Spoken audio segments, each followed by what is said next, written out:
two cars collided, and another pregnant woman and I were rushed into the delivery room at the same time. This mother's water has already broken. She needs immediate surgery. Find her family to sign the consent form. Just as I was about to be pushed into the operating room, I hurriedly said, "My husband is busy. I can sign it myself." Before my voice had even faded, another pregnant woman's husband rushed in. "Save her first. Her condition is more severe. She has a heart condition." His face was covered in blood from panic, yet I still recognized him. "Charles. You are my husband. You are my husband."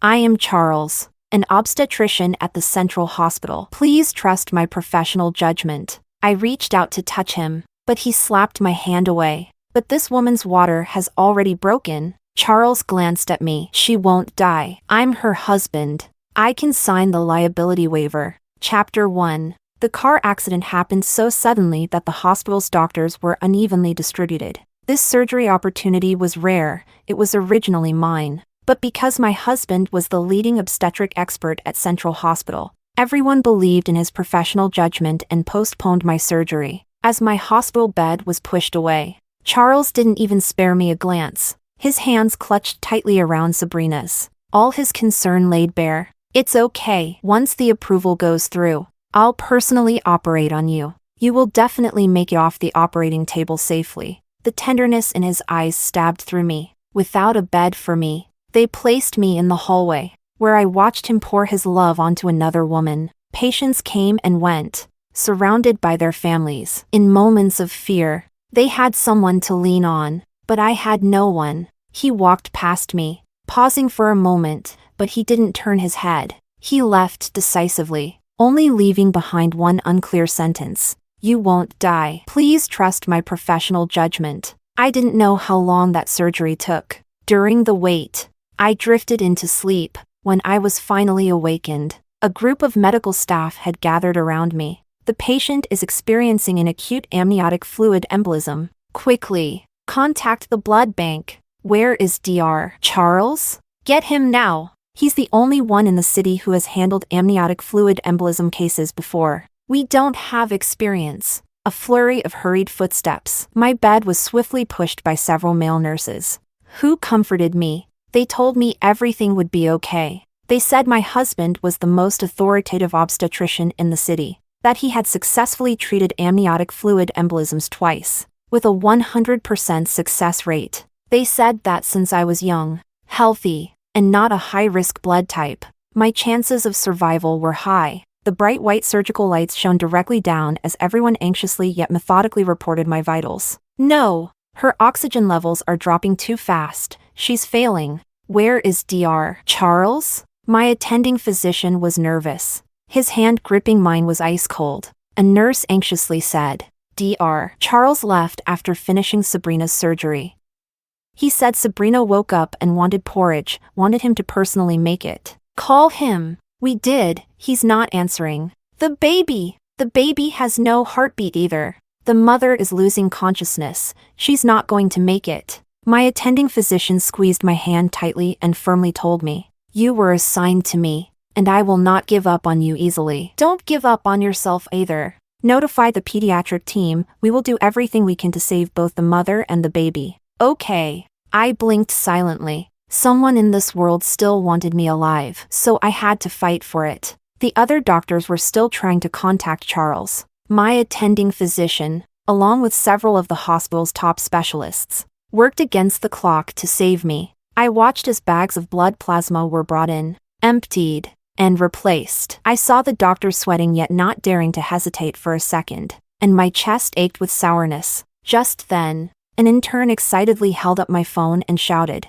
"Dr. Charles is calling the patient." We got through. The call was put on speaker, allowing the entire operating room to hear Charles's voice. On the other end of the line, he sounded urgent yet angry. "Oriana, where did you put your maternity bag? You're not giving birth anytime soon anyway. I need to take it for Sabrina." Chapter 2. I saw my attending physician frown, his expression grim as he handed the tool in his hand to the authoritative doctor beside him. He then walked over to the intern doctor and picked up the sterilized and sealed phone. "Dr. Charles, Your wife has suffered an acute amniotic fluid embolism and is still undergoing emergency treatment. You have experience in this area. Please come to the hospital immediately to assist in saving your wife. Beep, beep, beep. The call was abruptly cut off. You've got to be kidding me. Is he insane? Ignoring his own wife to prepare a maternity kit for someone else's? And they call him an expert? What a joke! He's nothing but a complete scumbag. The voices were so loud that I couldn't help but laugh. Realizing his words might affect me, the attending physician quickly apologized. Under anesthesia, I struggled to move my eyes to indicate that it was fine, because I thought he was absolutely right. But in that moment, despair consumed me, swallowing the last bit of my stubbornness. The patient's blood oxygen levels are dropping rapidly. Notify the blood bank to prepare more plasma immediately. The hospital began urgently coordinating with every hospital in the city to procure more plasma. The news of a patient suffering from an amniotic fluid embolism quickly spread across the medical community. It even made its way onto news broadcasts. At that moment, the central hospital finally sent over a doctor who had previously handled amniotic fluid embolism cases. As soon as he entered, he exclaimed, "What a coincidence! Dr. Charles's wife is giving birth at our hospital right now. I happened to come over for a visit and ran into this situation, so I quickly applied to help out." Dr. Charles's wife? My attending physician instinctively looked at me. Meanwhile, Charles's colleague, who had assisted him in handling several amniotic fluid embolism cases before, remained calm. Upon arriving, they managed to stabilize the situation, and as my vitals gradually returned to normal, the tense atmosphere eased, and they even started chatting. When I arrived, I saw that the neonatal department had successfully resuscitated the baby, a chubby little boy. But I kept calling for the father, and no one came. Is this a single mother situation? The attending physician cleared his throat twice, but the man didn't seem to notice anything wrong. Now that I think about it, it's strange. Dr. Charles's wife is in room 303, but he didn't come to help. He's supposed to be an expert in this field. Could it be that he refused this life-saving opportunity because he was too worried about his wife giving birth? As he spoke, an intern finally lost patience and blurted out, "Dr. Lee, the woman lying right in front of you is Dr. Charles's wife, Oriana." Dr. Lee chuckled. "You kids always joke around. I've worked with Charles for so long, I know exactly who his wife is. It's Sabrina, not Oriana. We're screwed." The attending physician watched as my previously stable vitals plummeted once again. He immediately turned to Dr. Lee in panic. "Why would we lie to you? This is Charles's wife. He admitted it himself. The patient had at least a little will to live before, but now she's practically given up." Dr. Lee slapped his forehead. "I thought you were joking." Just then, the sound of a baby's cry echoed through the room. The attending physician turned to the two pediatric doctors and ordered, "Bring the baby over to the mother immediately." I forced my eyes open and saw the slightly bluish newborn. I couldn't help but smile. He was so ugly, looking exactly like Charles. And yet, I loved him so much, an instinctual, uncontrollable maternal love that overwhelmed any bitterness I had. After a full day and night of emergency treatment, after receiving over 500 units of plasma, I finally survived. When I was transferred from the ICU to a regular ward, the confinement nanny we had previously hired had already arrived after being notified in advance. I noticed her awkward expression and then glanced at the used diaper in her hand. I immediately understood. "Madam, the sir insisted that I take care of Miss Sabrina first." I really had no way to refuse. Chapter 3. Just as I was about to respond to the nanny, I heard Charles's voice coming from outside the door. "Aunt Wu, hurry up! The baby spit up again, and Sabrina doesn't have the strength to hold him." As he pushed open the hospital room door, he visibly froze for a moment. Meeting my gaze, he spoke with a casual indifference. "Our son is still in the incubator, so Aunt Wu isn't needed here for now. Let Sabrina use her for a while. I'm sure you don't mind. Oh, by the way, I've asked your parents to come take care of you. I'm too exhausted from looking after Sabrina. I really don't have the energy to care for you anymore. I hope you understand." As he spoke, a few of his colleagues walked in, carrying a large pile of gifts. "What are you still doing here? Your sister-in-law is asking for you. What happened to Sabrina?" without a second thought. He assumed they were referring to Sabrina as sister-in-law and rushed off in a hurry. His colleagues followed behind him, leaving only Aunt Wu standing there, completely bewildered. "You're Dr. Charles's wife, aren't you? Isn't that Sabrina just a friend of his? Why is everyone calling her his wife?" I smiled. Maybe they misunderstood. Aunt Wu threw down the towel in frustration. Does he not have a mouth? If it's a misunderstanding, why doesn't he clarify it? I think Dr. Charles is just a two-faced liar, happy to let everyone believe Sabrina is his wife. Even someone who barely knew Charles could see right through him. Sabrina was the unattainable goddess from his school days, the one he never had the courage to confess to but made sure everyone knew he was infatuated with. If I hadn't accompanied him to a school reunion once, I wouldn't have known that someone as proud as Charles could also lower himself to such an embarrassing degree. Whenever he faced Sabrina, he would always lower his head. At that reunion, one of his old roommates joked with the newly divorced Sabrina. "Sabrina, you really had bad luck. If you had just agreed to Charles's confession back then, you'd be the wife of the renowned Dr. Charles from the Central Hospital now. It wouldn't have been someone else's turn." And that someone else, me, was sitting right there,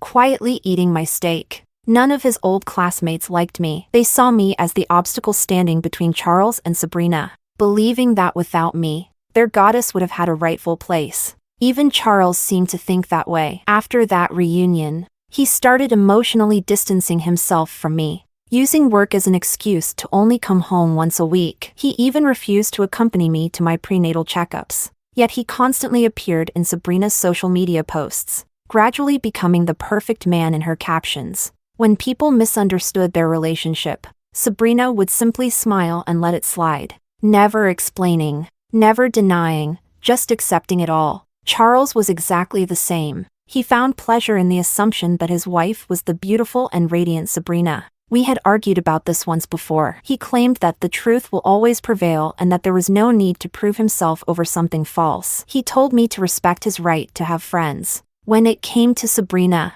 he was never confident enough, so the moment she showed him any affection, he would act like a desperate dog, throwing himself at her. But when it came to me, he had always believed he was my best option. Before we had a child, he thought I couldn't leave him. Now that we had a child, he was even more convinced that I would never be able to go. And so, he became more and more brazen. But he forgot, I am not like him. I was never willing to be a dog, forever feeding on scraps. Sabrina's hospital room was right next to mine. A constant stream of visitors came to see her, Charles's colleagues, his old classmates, even Dr. Lee, the doctor who had assisted in my emergency treatment. "Charles, this is absolutely disgusting. Sabrina is not your wife. Yet you never clarified, letting all of us be fooled for so long. We were calling her sister-in-law every single day. Do you know how humiliated I felt when I realized I had been saving the real Mrs. Charles while addressing the wrong woman?" Dr. Lee sounded genuinely angry. His voice was loud enough to penetrate the thin hospital wall. Charles was silent for a long moment before he finally responded. "I never told you to call her sister-in-law. You all did that on your own." Chapter 4. You seriously couldn't just tell them she's your classmate? And your wife just barely survived an amniotic fluid embolism. Yet you're here taking care of Sabrina instead of checking on her? Aren't you afraid your wife will leave you? Dr. Lee shouted as he tried to push open my hospital room door, attempting to force Charles inside. But Charles slammed it shut with force. "Afraid?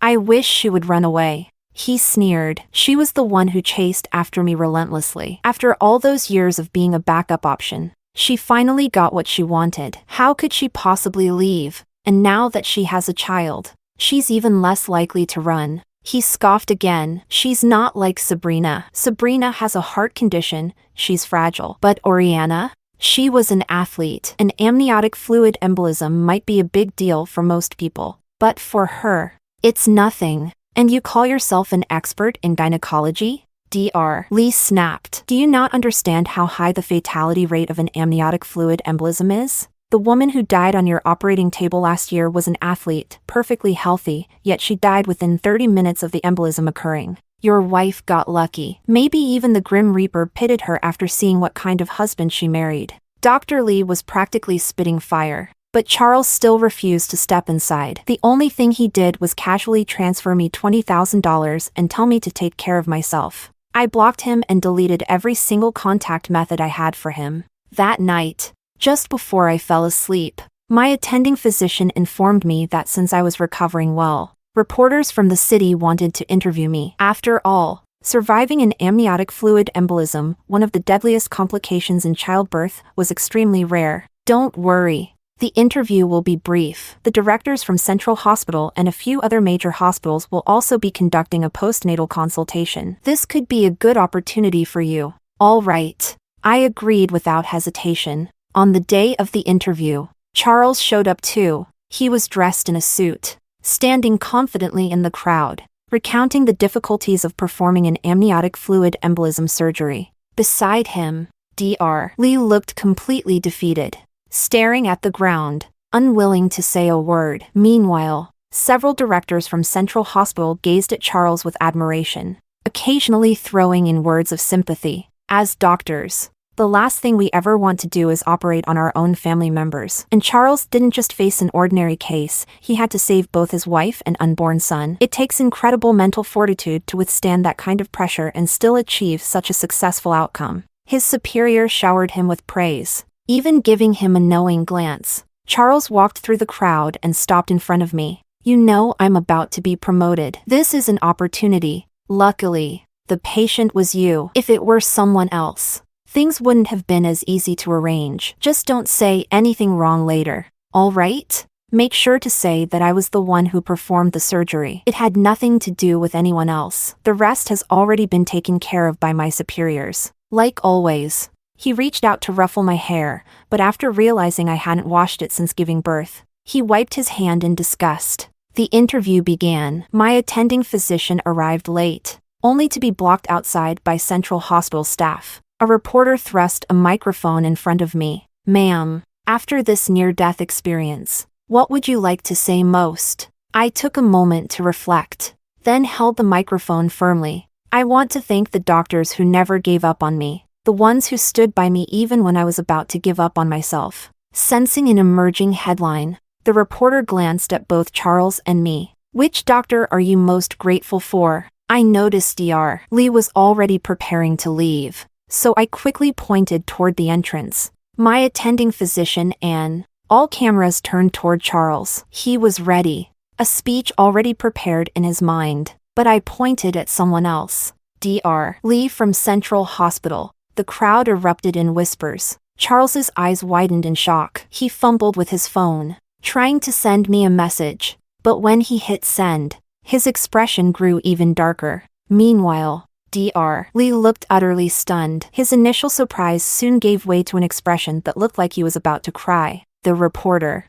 momentarily flustered, scrambled to follow up. Anyone else? I smiled. Of course, the person I want to thank the most is my husband. Chapter 5. Charles's expression changed instantly, his face softening into a look of affection as he gazed at me. But the moment my next words left my lips, his smile froze. If my husband hadn't chosen to abandon me in a life-threatening moment to operate on his mistress, I wouldn't have met my dedicated attending physician or the tireless Dr. Lee, who came to assist me. And of course, I must also thank my husband's goddess, Sabrina. If not for her, I wouldn't have known that, in my husband's eyes, an amniotic fluid embolism is just a minor surgery. Nothing to be afraid of. Sabrina, standing outside and watching everything unfold, turned deathly pale. Charles's superiors immediately halted the interview. After a stern reprimand from his boss, Charles stormed into my hospital room in a rage, only to find Aunt Wu tidying up.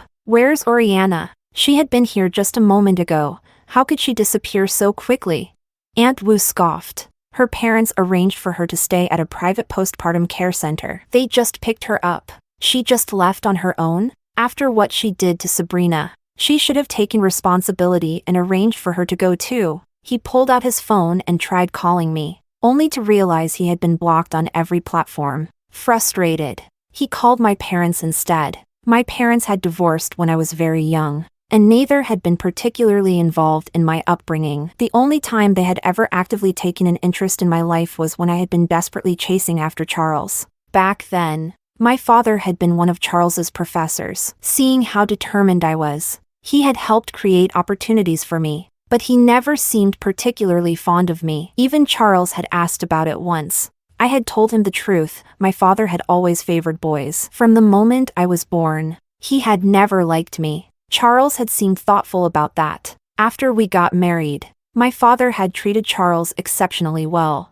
using every resource at his disposal to support him. When Charles was in a good mood and had a bit to drink, he would even mock me. "Oriana, you're such a pitiful thing. Neither your dad nor your mom cares about you. Your father truly does favor boys. He'd rather dote on me than on you." At the time, I had believed him. After all, ever since my marriage, my father had contacted me far more frequently than before. He was constantly praising Charles in front of me, and whenever Charles needed something, my father would drop everything to help him. This had emboldened Charles, making him believe he was part of our family, someone who could make demands with a sense of entitlement. As soon as my father picked up the phone, Charles spoke with authority. "Dad, Oriana went too far. You heard what she said during that live interview, right? It's damaging my reputation and Sabrina's as well. I heard you and Mom took her to a private postpartum center. My friend just gave birth too. Why don't you use your connections to get her admitted as well? Oriana can cover the cost." Sitting beside me, my father's expression darkened. He had already learned everything that had happened during my emergency. His face was grim, his brows tightly furrowed. "Charles," he said in a dangerously calm voice, "do you really think you're my son?" Charles was momentarily caught off guard. My father let out a cold chuckle. "Just because Oriana's mother and I divorced, and we were both too busy to take care of her properly, doesn't mean that some outsider like you has a more important place in my heart than my own daughter." I quietly sipped my soup. My mother immediately handed me a small plate with a dessert. "It's coconut flavored. Your favorite. Your father specifically instructed the kitchen to make it for you." Tears welled in my eyes as I took a bite. Meanwhile, my father stood up, seething with anger as he snapped into the phone. "Oriana's mother and I were good to you because we expected you to be good to Oriana. It was never because I preferred boys. Even if you were my own son, which you are not, I still wouldn't be stupid enough to favor you over my own daughter."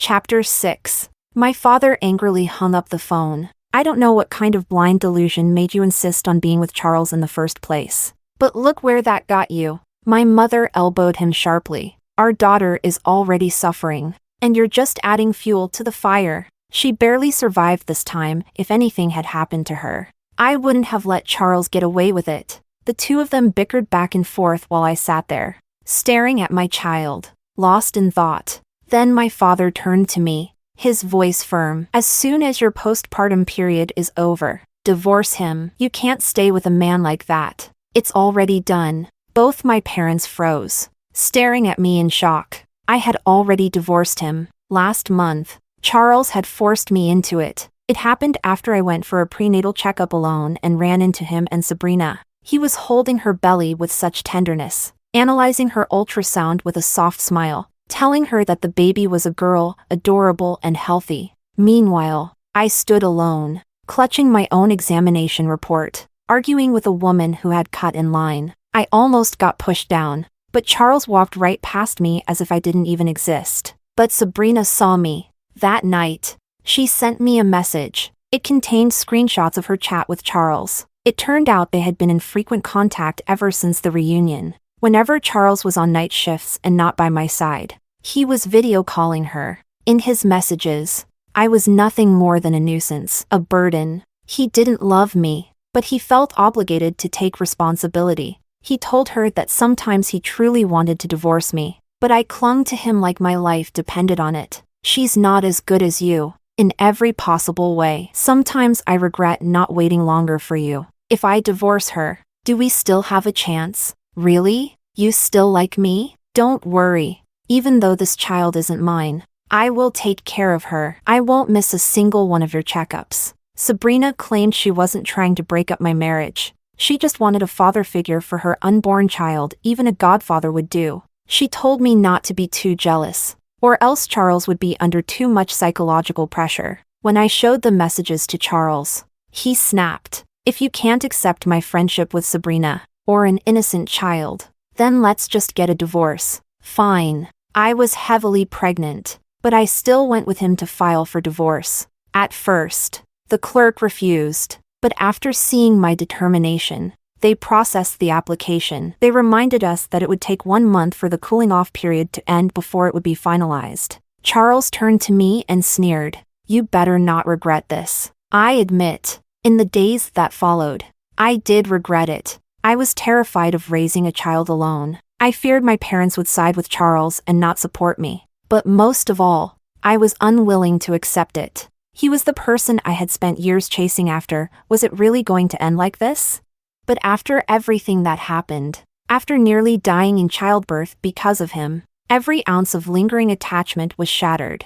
I have 2 days left before the cooling-off period ends. I'll go finalize it then. My parents gripped my hands tightly, their eyes full of pain. On the day I went to finalize the divorce, my childhood friends and close girlfriends arrived, carrying armfuls of electronic firecrackers and flowers. At the entrance of the Civil Affairs office, they decorated the area as if I were there to get married instead of divorced. Then Charles arrived, holding Sabrina's baby, hand in hand with Sabrina. His face was smug, filled with the arrogance of someone who believed he had one. "Don't make a scene," he said, looking at me. "I'm not going to get back together with you. I only came here today because I'm marrying Sabrina. Step aside. We're in a hurry." My best friend raised a loudspeaker and shouted, "Clear the way. Everyone! The prestigious cheating man and his beloved homewrecker are here to register their marriage. What bad luck! Clear the way." Meanwhile, my childhood friend unfurled a huge banner. "Congratulations to my best friend for successfully dumping her old, cheating husband." Chapter 7. When I married Charles. I had really wanted him to fit into my social circle. I brought him along to our gatherings, hoping he'd blend in, but every single time, he had something critical to say about my friends. He thought they were too immature and claimed he just couldn't get along with them. Eventually, even when I went out alone to see my friends, he would call me repeatedly, demanding I come home. He said it was because he didn't want me to be negatively influenced by them. But I knew the truth. He was 5 years older than me. Whenever he entered my social circle, he felt insecure. Being around a group of young, attractive men made him spiral into self-doubt. Back then, I sympathized with his insecurities. Over time, I gradually distanced myself from my friends, but I never cut them off completely. Instead, I made a private account to keep in touch, venting about Charles from time to time. So when I announced my divorce, my friends were ecstatic. They flooded me with messages,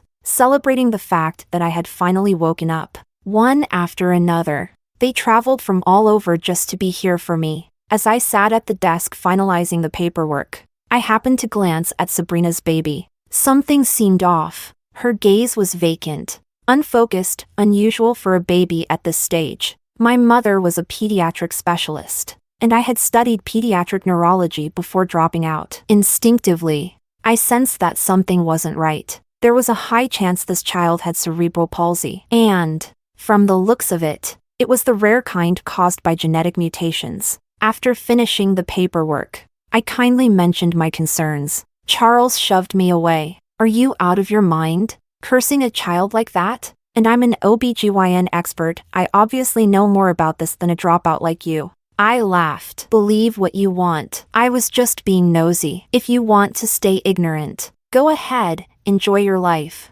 Without the burden of being his wife, it felt like my old self had returned. We even stayed to watch Charles and Sabrina register their marriage. I stood on the sidelines, utterly indifferent. My childhood friend chuckled. "Your ex-husband is so excited his hands are shaking. He finally got to marry his goddess." There was a hint of mockery in her tone. I had a feeling she knew something I didn't. After all, she was a lawyer. Sabrina's ex-husband had been a well-known self-made businessman, but their divorce had been anything but amicable. Rumor had it that Sabrina had been kicked out with nothing. She had claimed it was because her husband had cheated, and she was too naive to fight back. She said the mistress and her ex-husband had secretly transferred all the marital assets, leaving her with nothing. I asked my friend about it. She burst into laughter. "You actually believe Sabrina was some innocent little angel? That woman cheated on her husband with 3 different men in a single year. He forgave her again and again until he finally had enough. She scoffed. She left with nothing because she spent all the money her husband gave her on some pretty boy lover. And guess what? The guy took the money and ran. She lost everything. I wanted to warn you and Charles about her ages ago. But before I could, your ex walked straight into her trap. I shrugged. It wasn't my problem anymore. As I stepped out of the civil affairs office, Charles looked at me one last time. I don't want the kid. I'd rather dedicate myself to raising Sabrina's child as my own. If I take in both, I might not be able to treat them equally. I smirked. No worries. I'll make sure our child knows their father died a long time ago. Oriana, your stubbornness is honestly hilarious. Charles laughed as he opened the car door for Sabrina, holding her hand. Just as he was about to get in, I slammed the door shut. This is my car, premarital asset. Almost forgot, hand over the keys. Before he could react, my friends and I piled into the car. I floored the gas pedal, leaving a trail of exhaust in Charles's face. Chapter 8. A few months later, my body had fully recovered, and I had started working in the pharmaceutical industry. I took full advantage of my father's influence, letting him bring me to all sorts of networking events. Before long, I had made a name for myself in the industry. Even Charles's hospital, Central Hospital, had reached out to discuss a potential partnership for purchasing advanced medical equipment. That day, I was having dinner with several hospital representatives. Among them was Martin, my former attending physician. He had since become quite accomplished in his own right. As we toasted each other, he laughed. It's only been a few months, but I barely recognize you. The change is incredible. I tilted my head and gave a shy smile. Maybe I just got older. After having a baby, my skin isn't as good as before, so I guess it's natural you wouldn't recognize me. He shook his head. No, you're more confident now. By the way, how's little Bean? Some of the nurses in our department still talk about him all the time. I smiled and pulled out my phone, flipping through photos of my son. Ever since he was born, my entire photo album had been filled with him. At first, he had looked exactly like Charles. Seeing his face used to irritate me, but as he grew, he started resembling my side of the family more. I was so focused on showing Martin pictures that I didn't realize someone was standing behind me. Charles. He was craning his neck, looking at my phone screen over my shoulder, unaware of his presence. I continued scrolling. Then, suddenly, a group photo popped up. Martin grinned. A boyfriend? My face flushed red. Not quite a boyfriend, just someone I was getting to know. He was my best friend's older brother. We had met before, but recently, since he was a neurosurgeon and I worked in pharmaceuticals, we had been interacting more. He looks familiar. Martin frowned for a moment before his eyes lit up in realization. Wait, he's the genius neurosurgeon with autism, isn't he? The word autism caught the attention of everyone at the table. I nodded with a smile. Yes. He's on the autism spectrum, but he's much better now. Then, a voice dripping with mockery came from behind me. So, after leaving me, you settled for an autistic guy? Oriana, you're hilarious. I turned around. Charles. I had heard that he wasn't doing well. Lately, all his surgeries had been handed over to Dr. Lee. The one operation he had performed had nearly resulted in massive blood loss, almost killing the patient. As a result, Central Hospital had sidelined him, relegating him to outpatient consultations only. I hadn't expected to see him today. He confidently pulled out a chair and sat beside me. I glanced at him. That seat isn't yours. He smirked. Everyone knows Central Hospital is your biggest buyer for medical equipment. If I don't sit here, then who should? He leaned in slightly, lowering his voice. Oriana, stop playing hard to get. I know you've been asking around about me. Just because Sabrina and I are getting divorced doesn't mean I'm coming back to you. I rolled my eyes. Get up from this seat. He grabbed my wrist, gripping it tightly. Enough of this nonsense. My patience has its limits. Just as he was about to force himself into the seat, Dr. Lee arrived, hand in hand with his wife. When he saw Charles, his expression darkened. The hospital already rejected your request. What are you still doing here? Charles's face stiffened. Then, without warning, He wrapped his arms around me. The hospital rejected me, he said smugly. But my ex-wife won't, right, Ori? I looked at him, wondering where he got this level of self-delusion. You're right. I won't reject you. I'll kick you out. Security. He was dragged away, staring at me in utter disbelief. Oriana, you're going to regret this. I ignored him. After settling back into my seat, Mrs. Lee handed me a business card. Oriana, thank you so much for speaking highly of my husband in front of his superiors. He's been given so many opportunities because of you. I own a beauty clinic. Feel free to come anytime. No charge. I accepted the card with a smile. It was only then that I realized my father must have put in a good word for Dr. Lee. After Charles was escorted out, the rest of the evening went smoothly. The deal was finalized, and I planned to celebrate with my best friend over drinks. But as soon as I stepped out of the hotel, I saw Sabrina. Chapter 9. She was getting along quite well with a small-time actor, her face still flushed. I watched them enter the elevator. Just as the doors were about to close, Sabrina happened to meet my gaze. For a moment, she looked panicked. But what did it have to do with me? I turned around and got into my friend's car. On the way home, Charles, whom I had unblocked not long ago, suddenly sent me a message. He probably never expected me to take him off the block list. I want to see my son. After all, I'm his father. Can I meet him? He sent a bunch of messages. I replied with just one. He doesn't have a father. Take good care of your and Sabrina's child. Then I blocked him again. But I never expected to see Charles at my house a few days later. That day, I had just finished working overtime. My best friend had her brother pick me up. Our relationship had warmed up a bit. Getting someone with autism to actively care about others was already quite rare. As I stepped out of the elevator, I saw Basil standing in front of me with a small cake and a bouquet of sunflowers. I heard you like sunflowers, so I got you some. And this is a tiramisu for you. When we arrived home, he skillfully pressed my door code. Mom, Dad,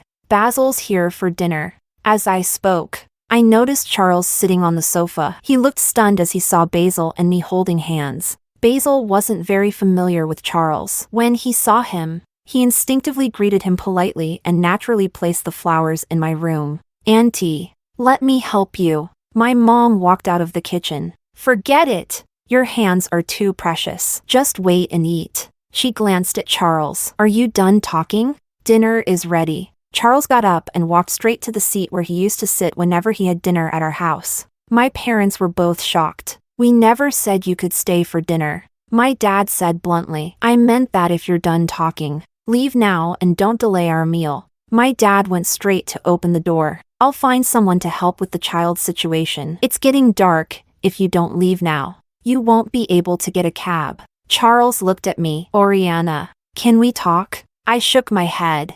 There's nothing to talk about. I walked inside and told my mom to add more chili. I was in the mood for something spicy. Basil glanced at Charles. Do you need me to press the elevator for you? That line made Charles furious. He stormed off angrily. After watching him leave, my dad shut the door firmly. What bad luck. We were supposed to pick up the kid from your childhood friend's place today. But the moment we stepped out, we ran into Charles. He said he came to see the child. So your mom and I decided not to go. Coming to see his kid empty-handed, he doesn't even know the kid's name. And he still dares to call himself a father. My mom served the dishes. Basil picked one up and looked at me, noticing how I was stuffing piece after piece into my mouth. He chuckled. You didn't. I didn't. Don't worry. No one eats the same pile of crap twice. Then my dad told me that Sabrina's child did indeed have some issues, which had only recently become apparent. Charles wanted my dad's help in finding a neurosurgeon to take a look. He asked for my opinion. I didn't mind. After all, I felt nothing for Charles without love. There wasn't much hatred either, just indifference. Meanwhile, Basil had been temporarily assigned to the central hospital due to his outstanding skills. So I went there to visit him. As soon as I stepped inside, I saw Dr. Lee. He walked over with a smile. Basil is in a meeting. You can wait in my office. It's quite hot outside. I nodded and followed him into the office. The moment I pushed open the door, I saw Charles inside. He and Sabrina seemed to be arguing. Sabrina was shouting loudly that she wanted a divorce. Charles pointed at her. Think carefully. If we divorce, Oriana will be waiting for me with the kid. Chapter 10. Sabrina let out a chuckle. She's already blocked you, and you still think she's waiting for you? She has a prestigious status now. Her little boyfriend, Basil, is the top neurology specialist. You haven't even seen your own kid. Where do you get all this confidence from? Charles smirked. She can't live without me. She's only with Basil to spite me, to make me come back. You're overthinking it. I smiled as I pushed the door open and walked in with Dr. Lee. The two of us sat down and chatted as if the other two weren't even there. I got your engagement invitation with Basil. I'll definitely bring my wife along. It's my honor. Basil always tells me how much you take care of him at the hospital. You know he's a bit autistic and doesn't have many friends. Thank you for looking after him. Dr. Lee nodded with a smile. Charles suddenly grabbed my wrist. Oriana, I'm about to finalize my divorce. Once that's done, we can get remarried. Don't marry that autistic guy.